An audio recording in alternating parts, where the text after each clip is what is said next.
आज commodity market पे बात करने के लिए हमारे साथ है ईडलवाइस फाइनेंशियल्स की रनीशा चनानी और आके यहाँ पर किशोर नारने से भी बात करेंगे और एक चेक लेंगे ओवरऑल मार्केट्स पर। लेकिन हमने देखा है पिछले कई दिनों में कमोडिटी एक्सचेंजेस में टर्नओवर में भारी गिरावट देखने को मिली है। एफएमसी के ताजा आंकड़ों के मुताबिक नवंबर के अंतिम 15 दिनों के दौरान करीब 2,60,000 करोड़ रुपए का ही कारोबार हो सका है। पिछले साल के समान अवधि के मुकाबले करीब 65% की कमी देखने को मिली है। यही नहीं, इस साल अप्रैल से नवंबर तक कमोडिटी कारोबार में करीब 35% तक की गिरावट देखने को मिली है। डेली टर्नओवर 55,000 करोड़ रुपए से गिरकर अब करीब 18,000 करोड़ ही रह गया है। यहाँ पर क्या वजह रही है, यहाँ से आगे का आउटलुक कैसा है, मोतीलाल ओसवाल के एसोसिएट डायरेक्टर किशोर नारने से बात करेंगे और पहले रनीशा से बात कर लेते हैं। रनीशा, आप फिलहाल क्या वजह मान रही हैं जो भारी गिरावट देखने को मिली है ओवरऑल टर्नओवर में, यानी कि पार्टिसिपेशन किसी वजह से कम हो रहा है, क्या वजह है ये?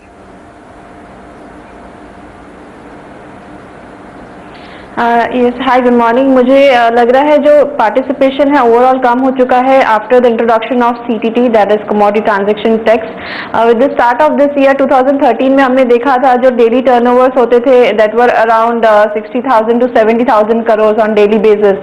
बट जुलाई ऑनवर्ड्स जब से सीटीटी का इंट्रोडक्शन हुआ है कॉस्ट ऑफ पार्टिसिपेशन बढ़ गया है 33% से। इस वजह से ओवरऑल मार्केट प्लेयर्स जो हैं थोड़ा अवॉइड कर रहे हैं कमोडिटी मार्केट्स में एंटर करने के लिए। एंड अभी का जो डेली टर्नओवर है अराउंड 20,000 करोड़, इसी वजह से कम हुआ है। और ओवरऑल आप देखेंगे तो 2013 जो है कमोडिटी मार्केट्स के लिए एक नेगेटिव रिटर्न दिया है मार्केट्स ने, तो इस वजह से भी काफी प्लेयर्स अवॉइड कर रहे हैं मार्केट में एंटर करने के लिए एंड स्विचर हुए हैं इक्विटी मार्केट्स की तरफ। फॉर अ टाइम बिंग मुझे लग रहा है यही ट्रेंड कंटिन्यू रहेगा अनलेस नेक्स्ट ईयर कुछ नया ब्रेकआउट या तेजी नहीं आती मार्केट्स में, थोड़ा इसी तरह का मूड रहेगा। एंड एक हमेशा मार्केट प्लेयर्स के माइंड में होता है कि वो लॉन्ग साइड रहना प्रेफर करते हैं एंड 2013 जो ईयर है एक नेगेटिव है और शॉर्ट साइड में जिसने किया है उसी ने पैसे कमाए हैं। तो जब तक अच्छी तेजी नहीं आती तब तक थोड़ा बहुत पार्टिसिपेशन कम ही रहेगा मार्केट्स में। किशोर नारने भी हमारे साथ है। किशोर, यहाँ पर जैसे रनीशा कह रही थी, एक तो ज्यादा तेजी नहीं दिखी है, शायद ये वजह है कि लोग दूर रहे हैं, एक्विटीज ने लोगों को अट्रैक्ट किया है और सीटीटी बढ़ने की भी चिंता यहाँ पर पहले से ही आप जैसे लोगों ने जाहिर की है चैनल पर। और कई दूसरे कमोडिटी ट्रेडर्स से जब हमने बात की उन्होंने कहा सीटीटी जो बढ़ाया गया था बजट के दौरान वो एक मेजर नेगेटिव था। लेकिन एक और फैक्टर जो कमोडिटी मार्केट्स पर असर डालता है वो है करेंसी मूव्स। क्या उस वजह से भी लोगों ने थोड़ी बहुत दूरी बरती है? मॉर्निंग हर्षदा, यहाँ पे बहुत ही मतलब देयर आर मल्टीपल फैक्टर्स जो वॉल्यूम गिरावट हम लोग देख रहे हैं। नंबर 1 सीटीटी, वो तो कोई दो राय नहीं है उसके ऊपर। उसके बाद ओवरऑल मार्केट जो साइडवेज हो गया और एनएसईएल के इशू के बाद जो कॉन्फिडेंस का इश्यूज आया था कि मार्जिन्स के ऊपर, क्रेडिबिलिटी ऑफ द एक्सचेंजेस के ऊपर वो काफ़ी हद तक सेंटिमेंटल नेगेटिव था। उसके बाद आई थिंक अगेन मैं ये नहीं मानता हूँ कि काफ़ी ट्रेडर्स कमोडिटीज से इक्विटी के साइड अट्रैक्ट हो रहे हैं या शिफ्ट हो रहे हैं, बिकॉज जहाँ तक मेरा एक्सपीरियंस है जो बहुत ही कम लोग हैं कि जो इक्विटी और कमोडिटी में साथ में ट्रेड करते हैं और वो शिफ्ट करते रहते हैं, बहुत ही कम लोग हैं। और कमोडिटी मार्केट का जो इन्वेस्टर्स होते हैं या ट्रेडर्स होते हैं वो काफ़ी स्पेसिफिक लॉट होता है। तो आई थिंक उन लोग साइडवेज हो गया। कॉस्ट ऑफ ट्रांजैक्शन बढ़ने की वजह से जो जॉबर्स वगैरह जो इंट्राडे ट्रेडर्स है उन लोगों का कॉस्ट ऑफ ट्रांजैक्शन बढ़ने की वजह से उन लोग मार्केट से दूर हो गया। ऐसा नहीं कि उन लोग कहीं और ट्रेड कर रहे हैं, बिकॉज सब जगह पे ये जो बिजनेस है वो एक बार डाउन हो चुका है। तो I think it is pretty retail investor driven market हो गया अभी फिलहाल के लिए। और जैसा जैसा लिक्विडिटी ड्राई होता जा रहा है कि देन फर्दर इसके ऊपर जो बड़े प्लेयर्स है उन लोग थोड़ा सा हाथ खींच रहे हैं बिकॉज लिक्विडिटी ऑलरेडी ड्राई हो रहे हैं। लेकिन यहाँ से आप इंट्राडे ट्रेडर्स के लिहाज से, क्योंकि वहीं पर हम देखते हैं एक्टिविटी सबसे ज्यादा देखने को मिलती है, जो पहले रनीशा भी मेंशन कर रही थी कि ये साल इवेंटफुल नहीं रहा है, कि आने वाले साल से आप किसी तरह की उम्मीद कर रहे हैं if at all commodity markets में थोड़ी बहुत और जान आती है, प्राइस एक्शन ऊपर की तरफ आने लगे तो फिर ट्रेडिंग इंटरेस्ट बढ़ेगा? इंट्राडे ट्रेडर्स के लिए तो वॉलेटिलिटी अभी भी काफी अच्छा है, ट्रेडिंग के लिए तो मार्केट्स बहुत ही अच्छा है अभी भी। बट यहाँ पे जो NSCL के बाद जो FMC ने नॉन एग्री कमोडिटीज में जैसा मार्जिन्स डबल किया था, वो काफी हद तक जो काफी इन्वेस्टर्स को ड्राइव आउट किया है, बिकॉज कमोडिटीज ट्रेडिशनली इंडिया में जो मार्केट डेवलप हुआ वो लो इन्वेस्टमेंट हाई लिवरेज वाला मार्केट है। सो जैसा जैसा उसमें लिवरेज कम किया और इन्वेस्टमेंट बढ़ा दिया, जो मार्जिन बढ़ा दिया, that actually driven away lot of traders. So I think अभी वापस मार्जिन रेगुलराइज किया है और MCX को NACL के से थोड़ा सा रिंग फेंस किया है, बोर्ड रिस्ट्रक्चरिंग हुआ है। आई थिंक यहाँ पे वापस कॉन्फिडेंस बिल्ड करने का जो MCX देख रहे हैं, I think that will play crucial role कि कैसे आगे जाके वॉल्यूम्स बिल्ड हो जाएगा। NCDX is also coming out with various advertisements and confidence building measures basically. So I think it is just a matter of time, maybe 5-6 महीने में lot of investors will come back. But इसमें government का काफी बड़ा महत्व रहेगा कि वो कैसे ये रिफॉर्म्स को आगे बढ़ाएगा, FCRA अमेंडमेंट्स कभी आएगा। I think that will be the next kicker. So तब तक मेरे हिसाब से पिछले जो 60-70,000 करोड़ वॉल्यूम पे पहुंचना बहुत ही मुश्किल है, but at least will go back to 35-40,000 crore of market may be in the next 5-6 months. Ranisha, ये जो NSCL का पूरा संकट उठा था, उसके बाद भी हमने देखा था काफी ज्यादा इम्पैक्ट पड़ा है ओवरऑल सेंटिमेंट पर। क्या वो भी आप मानती हैं कि एक कारण, मेजर कारण रहा है यहाँ से लोगों को दूर रखने में? जी, जैसा आपने बिल्कुल ठीक कहा, NSCL का इश्यू है, उसके बाद मार्केट में कॉन्फिडेंस काफी नेगेटिव हो गया है, लोगों को भरोसा कम रहा है एक्सचेंजेस पर, बट वो मैटर ऑफ टाइम है, धीरे धीरे सेंटिमेंट पॉजिटिव हो सकता है। एंड जैसे करेंसी के बारे में भी आपने कहा, काफी वॉलेटाइल रही है ये करेंसी, तो फ्रॉम लेवल्स लाइक 55 टू हमने 70 तक टच होते देखा है, वापस अभी 63 तक। तो कमोडिटी मार्केट्स में वॉलेटिलिटी काफी बढ़ गई है और इस वजह से भी थोड़ा बहुत पार्टिसिपेशन कम हुआ है। बट जैसे किशोर ने कहा, विद इन 5-6 मंथ धीरे धीरे ये कॉन्फिडेंस पॉजिटिव हो सकता है एंड गवर्नमेंट को स्टेप्स लेने होंगे। And next trigger could be the FCRA amendment. अगर वो बिल पास हो जाता है तो डेफिनेटली काफी पॉजिटिवनेस आ सकती है, ऑप्टिमिज्म आ सकता है मार्केट में। ओके, उम्मीद है कि किसी तरह का ऑप्टिमिज्म आए आने वाले महीनों में। फिलहाल हम देख रहे हैं लगातार टर्नओवर में कमी है, 65% तक की कमी नवंबर सेकंड हाफ से देखने को मिली है। शुक्रिया किशोर हमारे लिए चर्चा में समय निकालने के लिए। हम लेंगे एक ब्रेक, रनीशा से आगे एक चेक लेंगे कि यहाँ से आगे आपकी ट्रेडिंग स्ट्रैटेजी क्या होनी चाहिए। सोना और चांदी रेडार पर रहेगा पहले।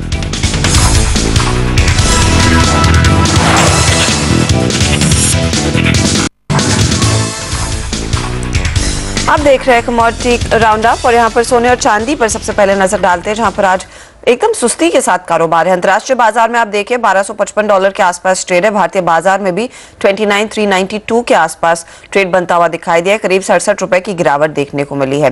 गौर करने वाली बात यह है कि रुपए में कमजोरी के बावजूद आज हम सोने और चांदी की कीमतों पर दबाव बनता देख रहे हैं। दरअसल अगले हफ्ते FOMC की बैठक होने वाली है और शायद उसी के पहले हम देख रहे हैं ज्यादा से ज्यादा ट्रेडर्स अपनी पोजीशन हल्की कर रहे हैं।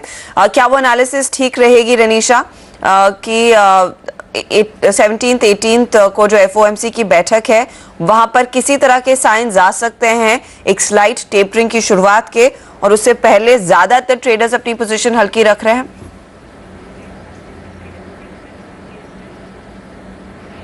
ये सचिता, आपने बिल्कुल ठीक कहा कि गोल्ड सिल्वर में जैसे नेगेटिव रिटर्न्स मिले हैं इस साल, most of the players short position में थे, बट जैसे ही दिसंबर मंथ का स्टार्ट हुआ हमने देखा कि काफी अच्छी शॉर्ट कवरिंग देखी गई and most of the big players have book their profits.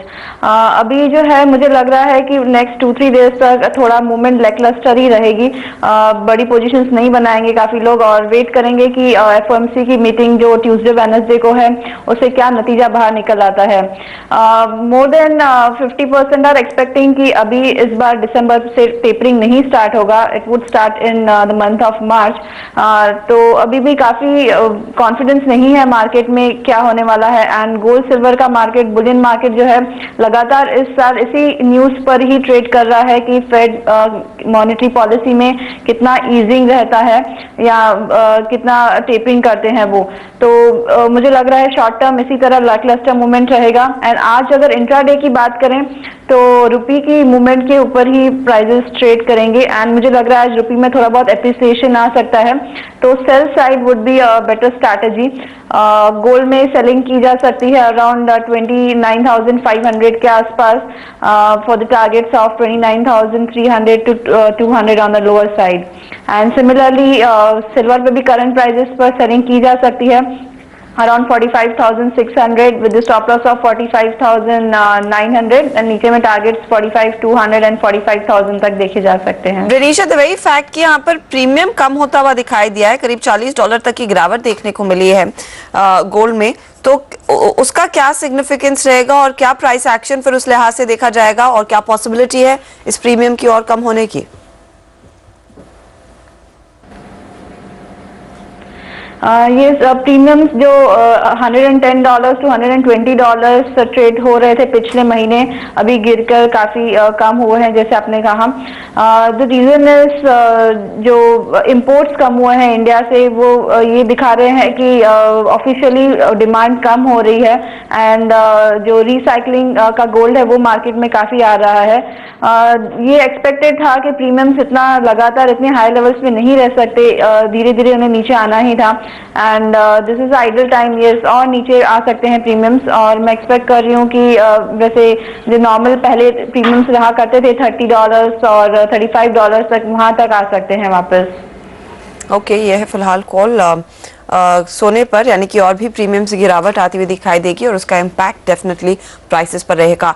लेकिन नेचुरल गैस में हमने देखी है काफी ज्यादा तेजी बनती हुई दिखाई दी है। एमसीएक्स पर भाव आप देखें करीब 1.5% के गेन्स 269 तक के लेवल्स यहाँ पर ट्रेड बनते हुए दिखाई दिए हैं। और इस महीने 10 दिनों के कारोबार में ही हमने देखा है करीब 10% तक की बढ़त नजर आई है। रनीशा, यहाँ से आगे कितनी और तेजी सस्टेन होती हुई दिखाई देगी और क्या करंट लेवल्स पर भी एक लॉन्ग ऐड किया जा सकता है?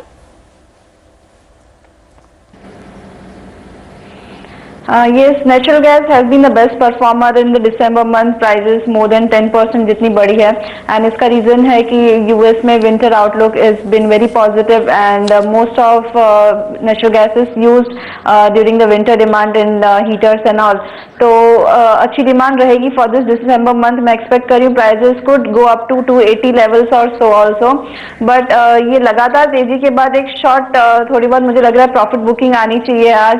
जैसे ओवरऑल कमोडिटी कॉम्प्लेक्स थोड़ा आज नेगेटिव रह सकता है, तो मैं रेकमेंड करूंगी आज इंट्राडे के लिए सेलिंग की जा सकती है। बट डिप्स पे मैं अगेन रेकमेंड करूंगी, प्राइसेस नीचे आती है तो फिर से बाइंग की जा सकती है पोजिशनल बेसिस के लिए for the target of 280 for this month. Ranisha, normally हम देखते हैं कंजम्पशन जो है नेचुरल गैस की काफी ज्यादा बढ़ जाती है विंटर सीजन में, तो क्या पॉसिबिलिटीज हैं कि 300 तक के लेवल्स आते हुए दिखाई देंगे या फिर 280 एक टेक्निकल रेजिस्टेंस दिखाएगा? 288 टेक्निकल रेजिस्टेंस लेवल है और अगर काफी डिमांड रहती है तो यस, अगर 280 के ऊपर प्राइजेस सस्टेन करती हैं तो हम देख सकते हैं कि 300 तक भी प्राइजेस जा सके, क्योंकि natural gas is the most volatile commodity. Intraday swings काफी रहते हैं, तो यस 300 तक की भी पॉसिबिलिटी आ सकती है अगर अच्छी डिमांड रही तो। ओके, तो यहाँ पर अगर डिमांड बढ़ती हुई दिखाई देगी तो 300 प्लस तक के लेवल्स डेफिनेटली देखने को मिलेंगे, लेकिन 288 तक का ट्रेड डेफिनेटली बनेगा। आप 270 के लेवल के लिहाज से आज खरीदारी करके चल सकते हैं। 254 पर आप स्टॉप लॉस लगाएंगे। हालांकि कच्चे तेल में हम देख रहे हैं सुस्ती है, एमसीएक्स पर दबाव बनता हुआ दिखाई दिया है। क्या डॉलर की मजबूती से हम देख रहे हैं अंतर्राष्ट्रीय बाजारों में जो क्रूड की कीमतों में नरमी आई है उसी का इम्पैक्ट है? रनीशा, और इस समय क्या ट्रेड आप लेना चाहेंगी? क्रूड लगातार जो डाउन ट्रेंड में था उसमें अच्छी शॉर्ट कवरिंग देखी गई है एंड प्राइजेस ने काफी अच्छा नीचे से बाउंस दिया था 97-98 डॉलर्स तक। बट अगेन अभी जैसे नेक्स्ट वीक फेड मीटिंग है तो काफी प्लेयर्स अपनी पोजीशन हल्की कर रहे हैं, इस वजह से अभी वापस गोल्ड सिल्वर की तरह क्रूड ऑयल में भी एक लैकलस्टर मूवमेंट रहेगा and prices would be range bound. But overall जैसे फंडामेंटल्स क्रूड ऑयल के नेगेटिव है तो मैं सेल साइड ही रेकमेंड करूंगी एंड रुपी एप्रिसिएशन की वजह से भी आज इंट्राडे मेरी स्ट्रैटेजी सेल की ही रहेगी। अराउंड 6020 के आसपास सेलिंग की जा सकती है with stop loss of 6070। Targets 5950 तक देखे जा सकते हैं। कल जैसे क्रूड ऑयल की इन्वेंट्रीज आई थी वो दिखा रही थी कि 10 मिलियन बैरल्स का डाउनसाइड देखा गया था, फॉल देखा गया था इन्वेंट्रीज में, बट फिर भी प्राइसेस को एक इम्पेटस या ट्रिगर नहीं मिला ऊपर जाने का, तो थोड़ा बहुत नेगेटिव सेंटीमेंट कंटिन्यू रहेगा। फेयर इनफ, तो कुछ सेंटिमेंट नेगेटिव साइड पर बनता हुआ दिखाई दे सकता है। 5950 के टारगेट के लिए आप बिकवाली करके चलें तो बेहतर ट्रेड बनेगा। लेकिन बेस मेटल्स में क्या एक्शन है और यहां पर आपकी क्या रणनीति होनी चाहिए, इस पर नजर डालेंगे आगे ब्रेक के बाद।